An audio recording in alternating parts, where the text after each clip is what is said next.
राज्यातील बहुचर्चित खून प्रकरणाचा निकाल आज जाहीर करण्यात आलेला आहे. पवनराजे हत्याकांडाचा निकाल आज जाहीर करण्यात आला असून पद्मसिंह पाटील यांच्यासह 9 जणांची सबळ पुराव्याअभावी सुप्रीम कोर्टाने निर्दोष मुक्तता केलेले आहे.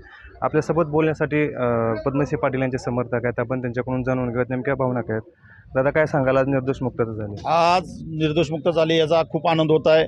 सत्य परेशान हो सकता है, पराजित नाही, हे आज सगळ्या न्यायालयाने निकाल दिला त्यातून आम्हाला दिसून आलेलं आहे.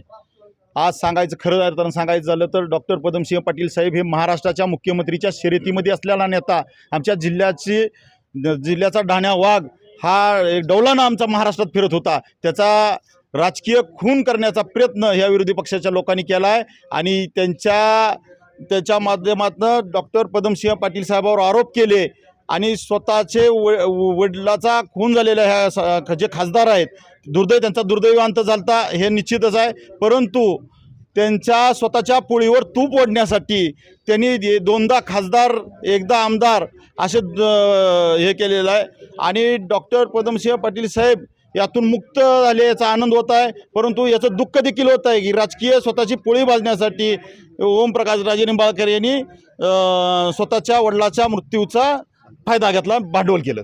आरोप केले होते त्याबद्दल काय सांगाल? आज कोर्टाने निर्दोष मुक्तता केली ना, हे आरोप बिनबुडाचे होते, हे आज न्यायदेवतेने सिद्ध केलेलं आहे.